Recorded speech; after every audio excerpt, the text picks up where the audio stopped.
Terima kasih, selamat datang di acara Ngopi, Ngobrol Politik bersama Surabaya TV. Dan kebetulan hari ini kita ditemani oleh Baca Wali yang sangat-sangat luar biasa.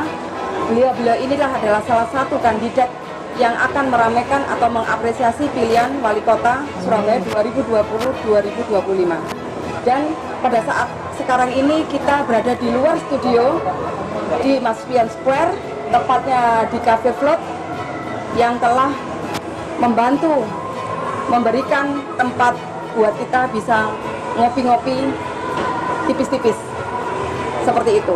Jadi kebetulan di sebelah kiri saya ada Bapak Sucipto Jo Angga. Selamat sore. Selamat sore. Dan sebelah kanan saya ada Ibu Lia Istifamah. Iya. Terima kasih kedatangannya beliau-beliau ini berdua. Pada kesempatan kali ini kita ingin tahu, karena kita akan memasuki pergantian wali kota yang selama ini Surabaya menjadi trendsetter di kota-kota lain di Indonesia dan juga trendsetter di negara Asia. Jadi otomatis mau tidak mau ini adalah sesuatu hal yang menarik. Surabaya TV ingin mengundang baca wali inilah yang nanti kita kepingin tahu. Untuk sebentar, motivasinya Bapak Sucipto Jo Angga ini gimana kira-kira untuk bisa berpartisipasi di acara Pilwali sekarang ini? Ya, saya sebetulnya selain melihat sudah bagusnya kota Surabaya saat ini, tapi saya masih melihat ruang yang cukup luas untuk kita masih bisa berkreasi. Artinya apa yang sudah bagus dikerjakan oleh Bu Risma itu ternyata masih banyak yang masih bisa dikerjakan oleh kita ke depan.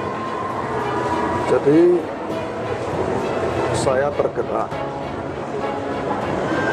untuk mengisi ruang-ruang itu, mengembangkan ruang-ruang itu yang mana menurut saya bisa menjadi kontribusi saya sebagai penghuni kota Surabaya ini, sehingga kota Surabaya ini betul-betul bisa menuju bukan hanya mempunyai citra internasional, tapi betul-betul sebagai kota internasional di dalam mutu standar pelayanan.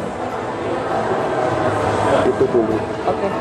Jadi intinya berarti ada masih celah peluang yang mungkin bisa diimprove ya Pak ya untuk kota Surabaya, walaupun banyak sudah pembangunan yang sudah dilakukan oleh pemimpin kita yang sekarang ini ya. Betul sekali. Oke, itu mungkin dari Pak Jo Angga. Coba kita dengarkan. Yang saya ketahui beliau ini adalah sosok yang paling muda di antara baca wali yang sudah terdaftar untuk mengikuti konsertan ini. Mungkin Ibu Lia Istifamah, apa kira-kira motivasinya ikut berpartisipasi baca wali ini? Jadi gini, untuk proses Pilwali kali ini, kalau saya menilainya adalah suatu proses yang alamiah, di mana memang hadirnya saya itu adalah dorongan dari relawan, gitu Pak Angga. Jadi relawan dari ex-Pilgub maupun Pilpres beberapa kawan kemudian mendorong nama saya untuk masuk dalam bursa. Ketika masuk dalam bursa, otomatis mau tidak mau saya berhadapan dengan PR yang sangat banyak. Sama yang disampaikan oleh Pak Angga, Bu Risma sudah sosok yang hebat, tapi tentunya ada PR sehebat apapun kepemimpinan, pasti ada PR yang belum terselesaikan.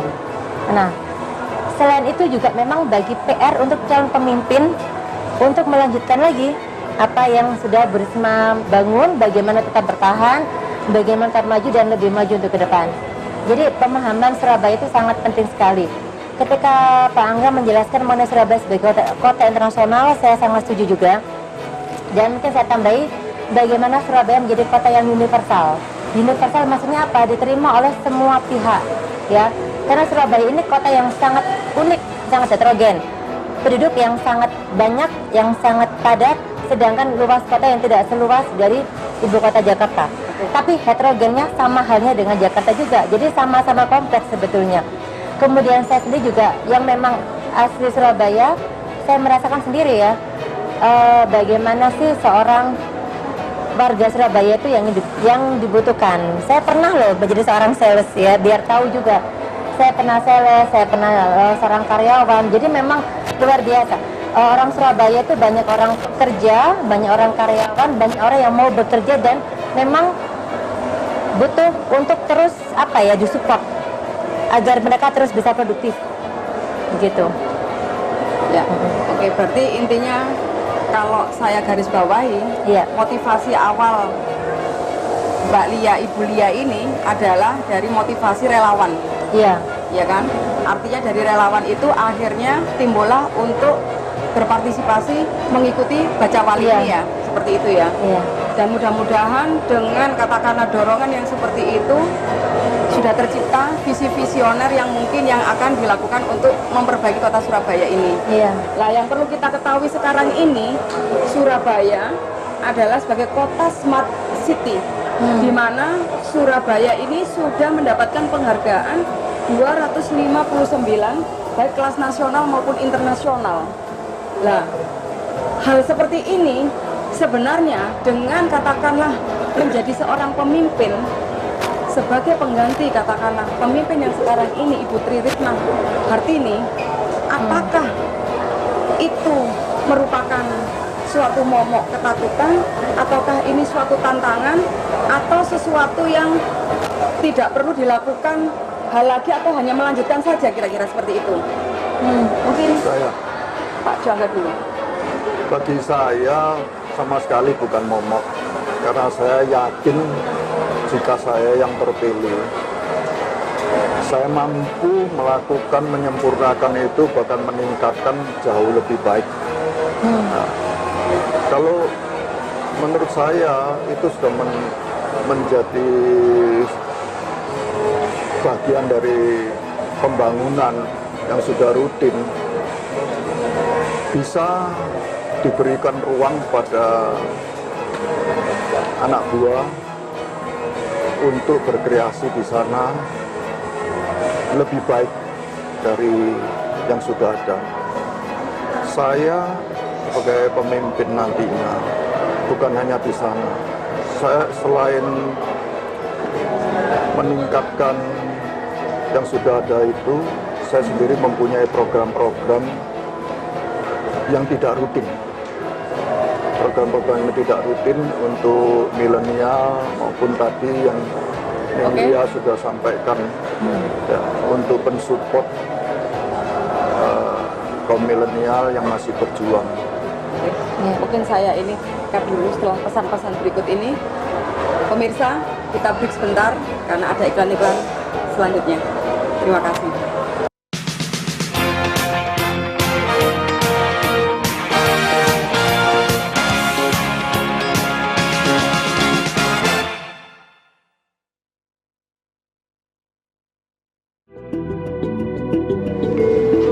Upacara kundur gongso diawali dengan pisauwanan malam garebek di Masjid Gede Kauman. Sebelum masuk ke Masjid Gede Kauman, Sri Sultan Hamengkubuwono ke-10 menyebar udik-udik di Pagungan Lor dan Pagungan Kidul. Di dalam Keraton Yogyakarta terdapat 10 kelompok prajurit, yakni Wirobrojo, Daeng, Patangpuluh, Jogo. Hai Sobat Muda, ketemu lagi nih sama Aksi Gaya Jogja yang bakal nemenin akhir pekan kalian. Seperti biasa Sob, kita sudah siapin nih info-info menarik yang bisa kalian simak. Penampilan Anji dengan lagu-lagu hitsnya mampu menghibur para tamu undangan serta pengunjung Jogja City Mall.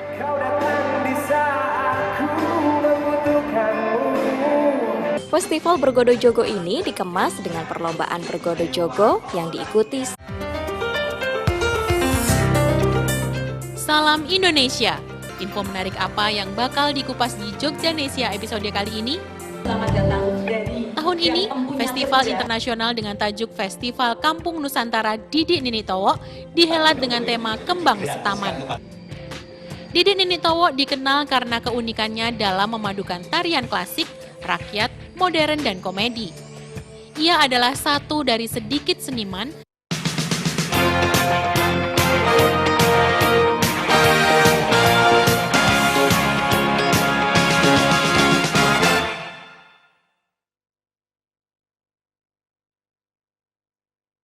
Terima kasih, kita masih dalam diskusi ngopi, ngobrol politik. Gimana tadi sudah disampaikan, diterangkan bahwa posisi Surabaya menjadi smart city itu adalah suatu kota yang sangat luar biasa, apresiasi untuk pembangunannya, bahkan semua sudah berubah semua untuk kota Surabaya. Lah menurut Ibu Lia, yang saya lihat yang masih muda ini, kira-kira punya kompetensi tidak untuk melakukan suatu improve apa aja yang smart city ini seperti itu, apa yang harus dilakukan, apa yang harus dibenahi, karena ini apakah ini menjadi momok, ataukah ini menjadi hambatan, ataukah ini menjadi ketakutan, ataukah ini suatu tantangan? Oke. Ini merupakan tantangan yang sangat menantang. Itu menurut saya. Oke. Karena memang Bu Risma sosok pemimpin yang memiliki banyak prestasi tentunya. Tapi ini sangat unik sekali proses ini, dan saya sangat bersyukur ya dalam proses ini saya bisa bertemu dengan Pak Juangga. Beliau ini seorang senior yang luar biasa. Beliau memiliki panca solusi ya. Kalau saya ada Nawatirta.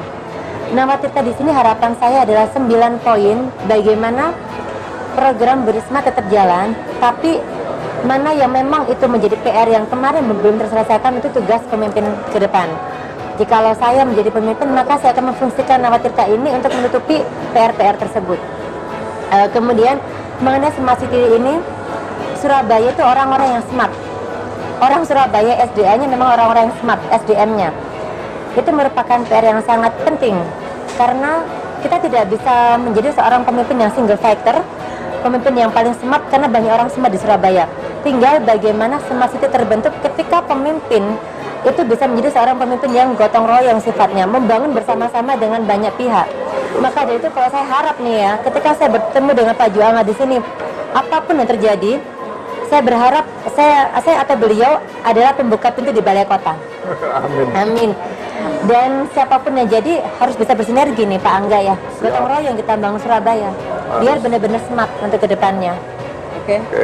Jadi Ibu Lia tadi sudah menyampaikan ini semua, tapi kenyataan yang ada di lapangan itu banyak utilitas dari pihak-pihak ketiga, misalkan servas atau sarana fasilitas yang dinamakan smart city ini masih berantakan kalau menurut kita di sini, gitu. Karena apa? Mungkin salah satu contohnya adalah penataan kabel-kabel PLN yang seharusnya tidak sejogjanya, harusnya itu sudah terintegrasi, tidak harus kabel itu apa ya, jatuh melandai atau seperti apa, harusnya kan tertata, tertanam. Itu satu.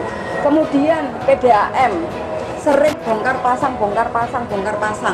Ini juga sangat mengganggu, katakanlah, saluran yang ada, servas yang ada untuk di kota Surabaya ini, gitu loh. Itu salah satu hal yang kita kelihatan di mata seperti itu. Dan itu juga sangat mengganggu sekali ketika nanti waktu hujan atau turun atau seperti apa, pasti karena kabel nanti itu kena pohon tinggi, tumbang, pasti akan terjadi pemadaman. Nah, hal-hal yang seperti ini saya kepingin tahu, karena Pak Juangga ini adalah bakal calon wali kota 2022-2025. Saya kepingin tahu apakah ada arahan atau sasaran yang mungkin bisa dikerjakan untuk pekerjaan yang seperti itu, PR yang seperti itu. Oke, saya jawab. Kalau untuk PLN kabel listrik itu bukan di bawah otoritas langsung dari seorang wali kota, ya. Namun ini di dalam wilayah wali kota. Wali kota tetap punya wibawa dan punya lobby seharusnya untuk kerjasama dengan pihak lain termasuk PLN. Seharusnya tidak terjadi hal yang dikeluhkan oleh konsumen atau yang disampaikan Bu Mega tadi. Jadi kalau komunikasi yang biasa di dalam manajemen itu, komunikasi yang baik, koordinasi yang baik, saya yakin itu tidak terjadi. Kalau mengenai tadi apa yang PDAM. PDAM ini jelas di Kan dalam kemarin sempat otoritas. mati beberapa hari itu Pak, ya seperti itu. Jangan sampai nanti di kepemimpinan yang baru ada suatu something trouble yang akhirnya merugikan konsumen. Ya.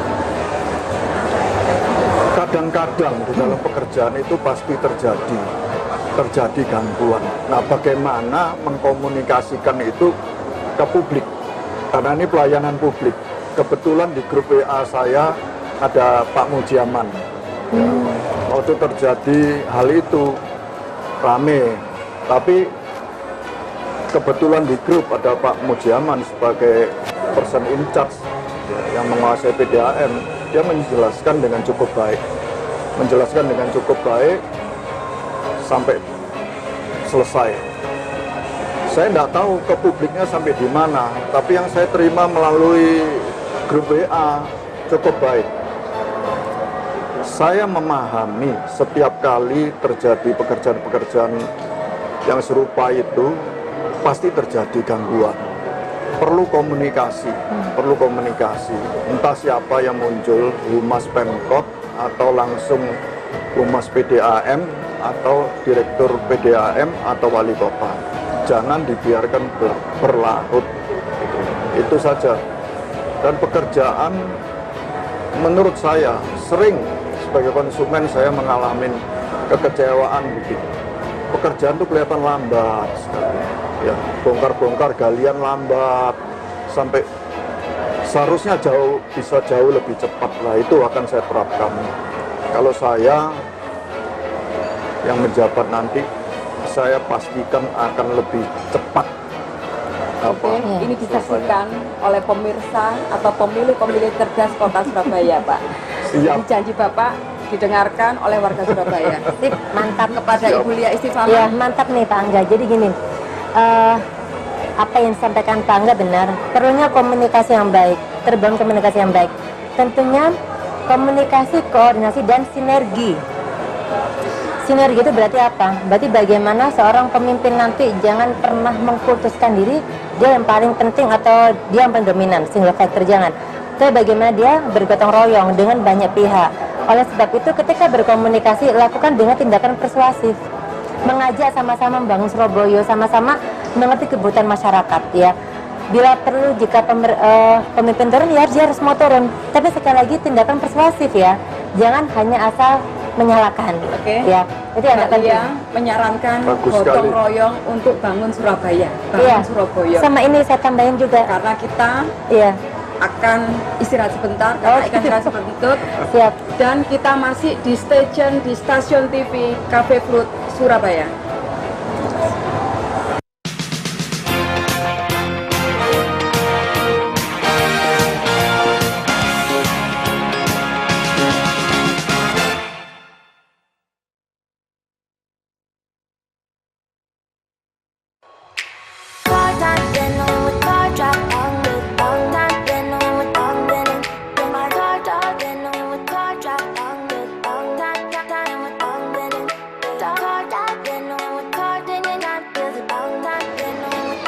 Tapi pemirsa ojo nyanyi mari ini awak dewi balik mana tetap neng ayo rek jalan-jalan Melaku kambek golek ilmu. Poldi dan Unta, kudengar jeritan penuh pesona, jeritan purba di jagat lengang. Tangisan adalah suara pertama, suara yang tersua pengembara. Sebentar pecah tawa gembira. Bagi saya memang ini juga saya katakan kepada adik-adik saya yang belajar menulis, kalau Anda kesulitan di dalam menulis maka buatlah sinopsis dulu. Nah, karena apa? Karena sinopsis adalah untuk mempermudah membuat cerita selanjutnya. Ramayana adalah syair epos terbesar dari India bercerita tentang jalannya kebenaran mengalahkan kebiadaban. Putra Bayu, aku bahagia melihatmu dalam penampilanmu yang sesungguhnya. Dalam beberapa saat, Hanuman tumbuh membesar dan hampir setinggi Gunung Mahameru. Masuknya para guru ke berbagai kerajaan memberikan keberuntuhan bagi negeri itu.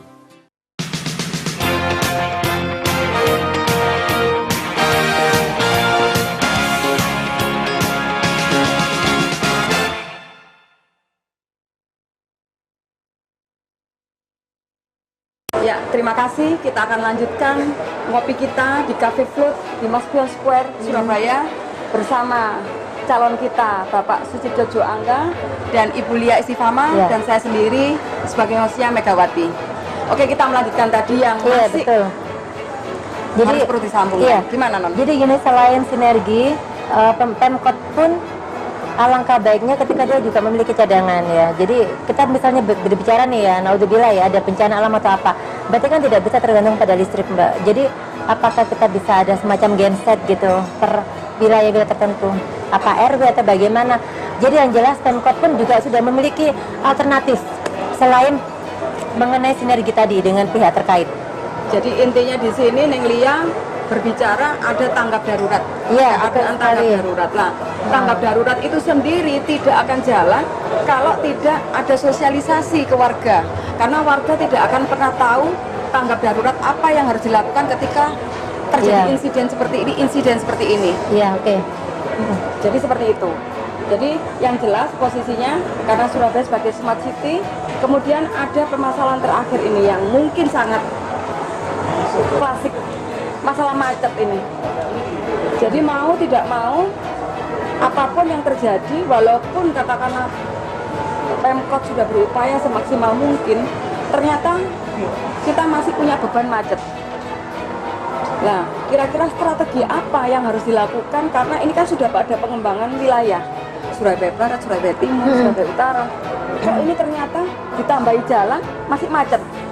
Nah, hal-hal seperti ini masih menjadi problem kita. Jadi problem Surabaya. Jadi saya kepingin dengar nih Pak Jo Angga ini kira-kira nanti kalau terpilih seperti apa untuk mengatasi kemacetan ini kira-kira. Baik, jadi mengenai kemacetan, solusi transportasi itu masuk dalam satu dari panca solusi saya, yaitu solusi transportasi publik dan akomodasi publik. Saya jelaskan mengenai kemacetan di kota-kota besar, bukan hanya di Surabaya, di Manado, di Bandung, Balikpapan, Denpasar, sekitarnya. Sama, bukan hanya di Jakarta. Cepet-cepetan pemerintah itu melakukan solusinya. Teorinya ada, para ahli ini ada pasti. Nyampaikan pada pemerintah kota, dimanapun. Tapi cepet-cepetan mengatasi. Perkembangan pertumbuhan transport dengan cara mengatasinya. Nah, cara mengatasi memang ada yang lebih baik, ada yang kurang baik. Tapi intinya lebih cepat-cepat. Contohnya, selalu kan ada angka pertambahan beban jalan, jumlah kendaraan dan sebagainya. Kemudian harus dibuka ruang-ruang baru. Tapi selalu terlambat. Sudah macet sekali, contohnya bundaran satelit dekat rumah saya. Sudah macet bertahun-tahun baru mulai dikerjakan. Nah, di dekat kita sini juga sudah macet sekali. Apa yang akan dilakukan? Kita belum tahu. Paling tidak harus mulai dilakukan, atau apa yang dilakukan itu sudah tahu saat ini atau bahkan jauh sebelumnya. Jangan sampai sudah macet, benar-benar sudah macet baru mulai dikerjakan. Itu basicnya. Kalau untuk saya sendiri sudah banyak kita membuat kajian-kajian dan terobosan-terobosan. Saya yakin bahkan ada yang akan saya sampaikan nanti, para ahli belum terpikir, para ahli transportasi belum terpikir. Jadi akhirnya ini menjadi suatu penasaran ya. Jadi pemirsa, kita akan penasaran Pak Angga untuk menciptakan mengatasi kemacetan ini. Katanya para ahli nggak ada terpikirkan. Rahasia ini bisa dirahasiakan atau nanti setelah nanti pemirsa jangan penasaran dulu. Mungkin Neng Lia aja karena saya panggil Neng karena memang lebih muda. Iya, baik. Jadi memang persoalan mengatasi kemacetan itu harus kerjasama banyak pihak ya. Jadi bagaimana masyarakat sendiri juga tertib berlalu lintas, sama-sama juga aman berkendara supaya tidak ada kecelakaan. Karena kecelakaan pasti juga menambah volume kemacetan. Kemudian Bu Risma sebetulnya sudah sangat bagus, beliau membuat banyak perluasan jalan. Tapi ternyata itu juga tidak sepenuhnya menyelesaikan kemacetan. Karena begini, kita harus tahu ya, industri perdagangan sepeda motor, mobil itu kan semuanya mudah didapat. Ya mau tidak mau pasti masyarakat juga mudah memiliki kendaraan dengan kemudian mendapatkannya tadi. Kemudian jika dulu hanya ada angkutan umum ya, di mana satu mobil bisa membawa 14 orang atau 7 orang. Tapi kalau sekarang satu kendaraan bisa mengangkut 1 orang, kendaraan umum. Nah, itu juga pasti menambah volume kemacetan, tapi kita tidak bisa melarang namanya orang mencari kerja. Yang terpenting sekarang adalah bagaimana solusi ini sama-sama semuanya mengikuti. Semisal nih, kita pemerintah baru, kita membuat suatu transportasi massal yang berpusat, yang bersinergi. Jadi misal dari Rungkut, kemudian ke Wonocolo, kemudian ke Wonokromo, ada semacam jalur-jalur itu benar-benar bagaimana sih masyarakat mengetahui ini dan mau memakainya. Jangan sampai nanti kalau semisal pemerintah sudah ada semacam transportasi yang terintegrasi, ternyata masyarakat nggak pakai, kan malah sia-sia. Jadi itu benar-benar solusinya bagaimana, kembali lagi bagaimana kita bottom up tadi ya, bagaimana kita juga melihat karakter masyarakat, mana yang memang masyarakat ketika kita ambil satu solusi mereka mau. Nah, termasuk seperti halnya flyover nih, kita mau bikin flyover. Itu harus dibuat pada wilayah mana yang memang masyarakat bisa untuk kita ambil tanahnya, ya kita beli, kemudian kita bangun tiang pancang seperti itu. Itu benar-benar observasinya harus mendalam. Ya, oke. Jadi intinya di sini kalau Neng Lia berbicara adalah masalah kemacetan itu nanti akan dibuatkan shuttle-shuttle dengan jam-jam tertentu, tapi bagaimana Neng Lia nanti bisa mensosialisakan ke bawah untuk merangsang warga Surabaya untuk bisa menikmati fasilitas publik, transportasi publik itu satu. Kemudian yang kedua adalah penempatan visibilitas tadi, apakah penambahan flyover nanti itu dibutuhkan atau seperti apa, itu juga nanti direncanakan dengan matang.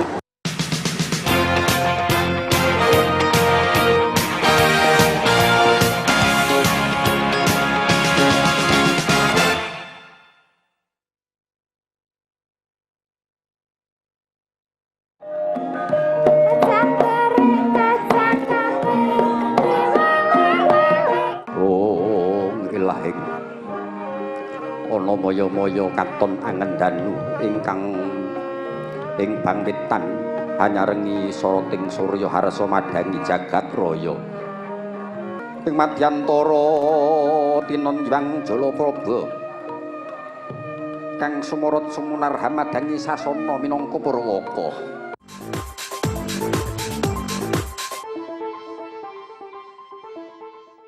Baik pemirsa, kita berjumpa lagi dalam program Surabaya Now, program obrolan santai seputar hal-hal yang sedang kekinian dan juga hal-hal seputar zaman now pastinya. Wah, ini komunitas subcyclist gitu ya. Kira-kira ini komunitas apa sih, mungkin bisa diceritakan? Kalau di subcyclist sendiri itu sebenarnya bukan komunitas. Tapi, bukan? Iya, lebih ke gerakan untuk mengajak masyarakat Surabaya untuk lebih bersepeda gitu. Selamat pagi, khususnya pencinta sehat dan bugar. Pagi hari ini saya, Ami, akan mengajak pemirsa beraerobik ceria.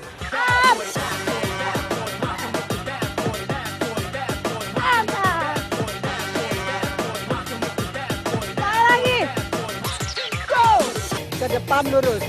6, 7, 8.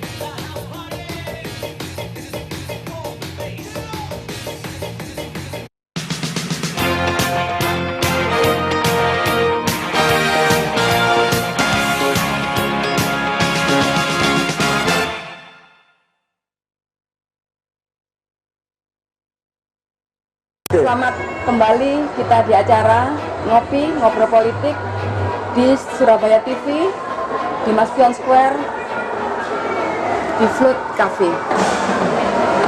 Kita akan lanjutkan tadi obrolan kita yang sempat terputus tentang difabel yang akan menjadi isu internasional karena nanti bulan depan beberapa bulan akan ada terjadi Hari Difabel Internasional. Silakan Bu Angga. Jadi gini, saya mengajukan proposal itu berdasarkan prioritas. Ya. 5 prioritas saya katakan sebagai panca industri.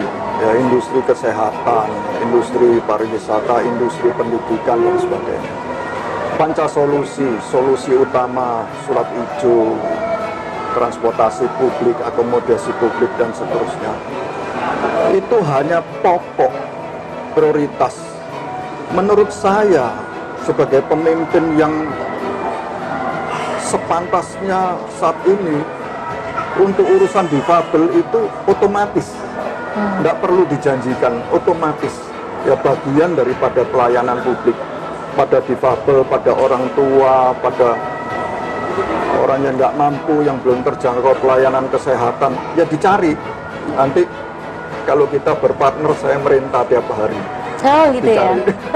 Jadi Pak Angga punya tujuan suci, yaitu bukan hanya menjadi lip service atau slogan, tapi sudah kewajiban sebagai warga negara dan sebagai umat manusia. Mungkin Neng Lia, untuk ini difabelnya untuk bagaimana? difabel ini sebetulnya masuk juga dalam poin Nawatirta, namanya GERAP ya, Gerakan Usaha Produktif Masyarakat. Jadi bagaimana kaum difabel pun memiliki kegiatan yang produktif ya, yaitu kegiatan ekonomi. Memang ada nilai ekonomisnya, karena apa?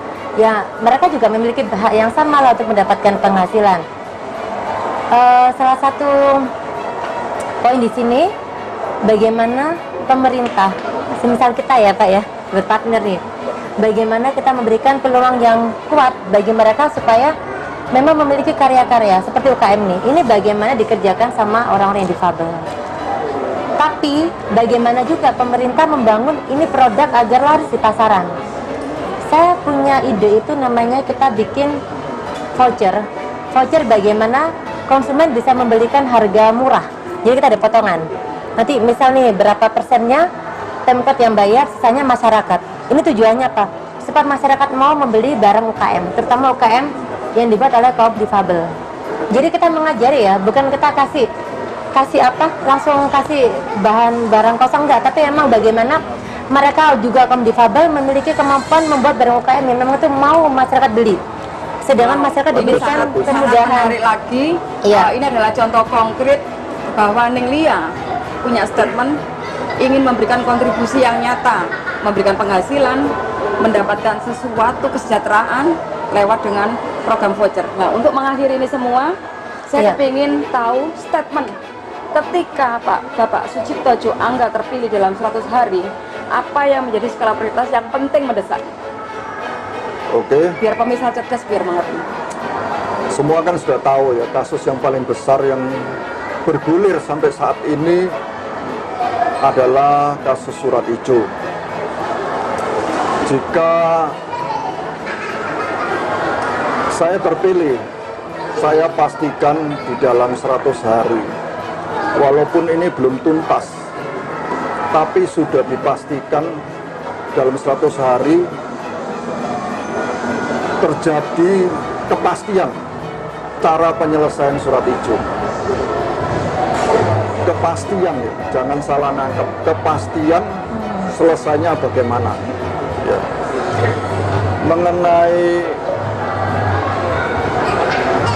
lapangan kerja, juga sudah ada kepastian sekian ratus ribu lapangan kerja bakal terserap dalam 5 tahun pertama. Tapi dalam 100 hari itu sudah ada kepastian dimulai dilaksanakan. Gitu. Oke. Jadi di sini kita bisa menggarisbawahi 100 hari Bapak Sucipto Angga adalah kepastian mengenai surat hijau dan kepastian mengenai strategi untuk penciptaan lapangan kerja. Kemudian kepingin kita dengar sekali lagi nih untuk Neng Lia. Statementnya apa? Untuk short term plan selama 100 hari, dalam Nawatirta ada beberapa poin, ada membaca, mengurangi beban kemacetan dan aman berkendara, itu juga termasuk permasalahan yang harus ada perubahan ya selama 100 hari pertama.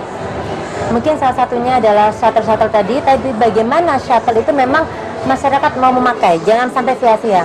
Kemudian mengenai Grapia tadi, selain adanya voucher, saya harapkan juga ada namanya super mikro, permodalan super mikro, di mana anak-anak SMK itu memiliki permodalan jumlahnya sesuai aja, nggak usah harus berapa nominal ya, kecil-kecil aja, asalkan mereka memiliki gairah untuk berusaha. Mereka punya modal walaupun kecil, itu bisa dipakai untuk mereka buat karya. Dan sekali lagi bagaimana produk itu, baik itu anak SMK maupun kaum difabel, itu memang bisa masuk ke pangsa pasar. Kemudian ada juga nanti Sinau. Sinau itu istilahnya sistem pendidikan untuk semua. Salah satunya apa? Bagaimana anak-anak tidak hanya hobi bermain gadget, tapi kita ada semacam mobil keliling. Kita jadikan anak-anak itu suka masuk ke mobil itu, kita perpustakaan keliling istilahnya kayak gitu ya. Tapi mobil bukan bis ini. Itu harapan saya untuk 100 hari pertama. Oke. Inilah adalah statement-statement calon wali kota yang akan memasuki pintu wali kota. Saya ingin warga Surabaya bisa menjadi pemilih cerdas. Dan saya ingin warga Surabaya terakomodir keinginan dan aspirasi-aspirasi lewat beliau-beliau ini yang akan menjadi terpilih. Kita akan berkenalan dengan Ibu Baca Wali 2020-2025. Ibu bisa diperkenalkan namanya? Assalamualaikum warahmatullahi wabarakatuh. Nama saya Haji Asri Sufia Pertiwi. Saya lahir di kota Surabaya, besar dan kecil di Surabaya. Terima kasih Ibu sudah mengikuti acara Pilwali. Kira-kira pemirsa atau warga Surabaya kepingin tahu apa motivasinya ingin ikutan Pilwali ini? Motivasi saya untuk ikut Pilwali ini bukan suatu hal kebetulan ya, karena saya kecil dan besar di Surabaya. Itu mendorong saya ketika saya turun ke pelosok-pelosok kota Surabaya, itu masih ada yang belum tersentuh dan itu membutuhkan uluran tangan kita sebagai warga Surabaya. Di situ saya sering bakso sendiri ya. Oke. Mbak Mega, jadi memang saya sering tidak terbantu media karena itu memang panggilan nurani saya. Dalam arti saya ingin dengan hadirnya saya bisa membuat Surabaya lebih sejahtera masyarakatnya seperti itu. Wow. Jadi Ibu ini betul-betul pegiat sosial lapangan yang tiap hari turun ke lapangan untuk mendekati warga dan masyarakat sekitarnya. Dan kita perlu ketahui Bu, Surabaya sebagai Smart Digital City, ya kan? Kota ini adalah kota besar dengan meraih penghargaan 256 penghargaan baik internasional maupun nasional. Dan kita di sini akan mencari pengganti sosok Bu Risma yang sudah telah membangun, yang sudah melakukan pekerjaan ini sangat luar biasa. Apakah hal ini menurut Ibu adalah suatu tantangan atau suatu momok atau ketakutan?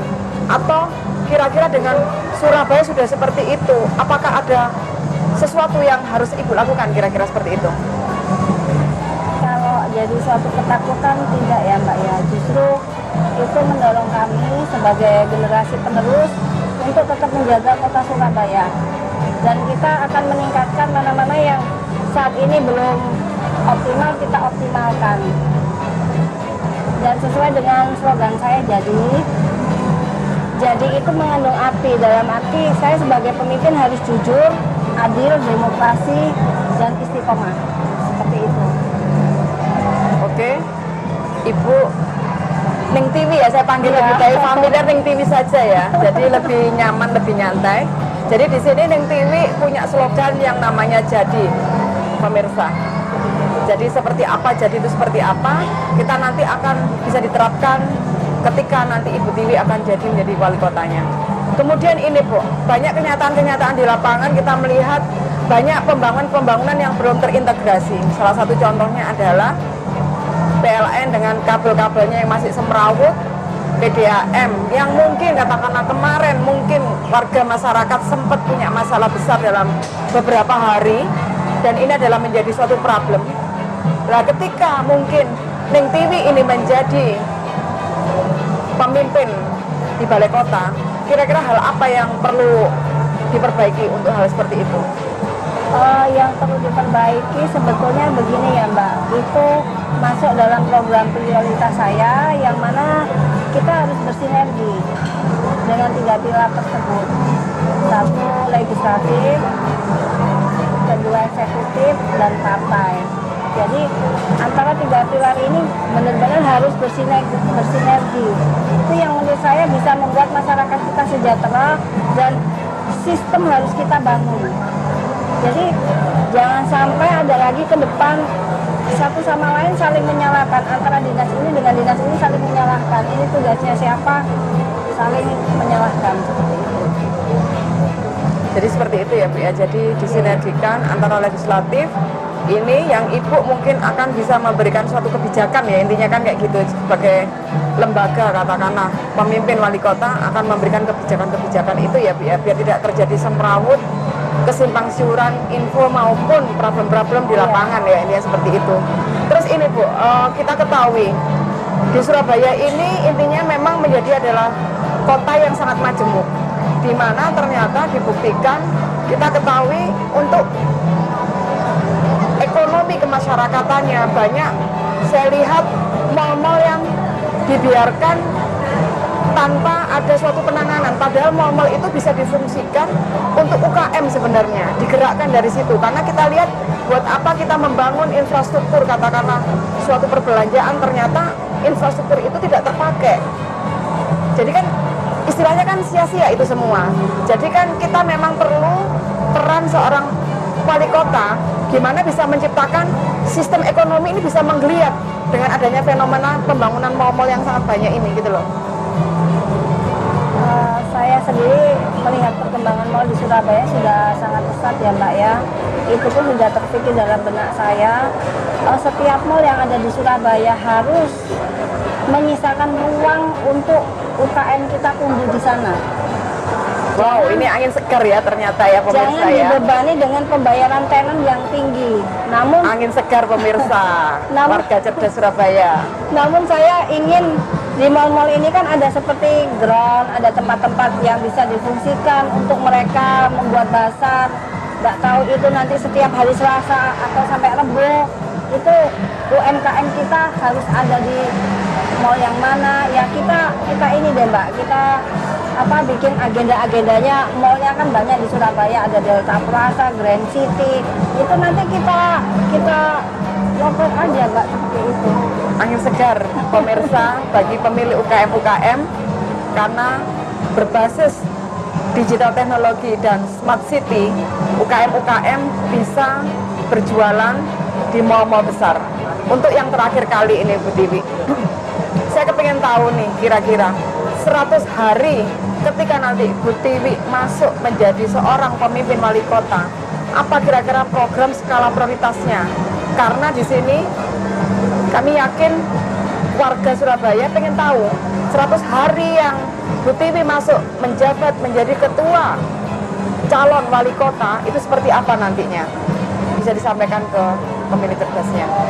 Saya tentunya akan memperhatikan satu pelayanan kesehatan ya.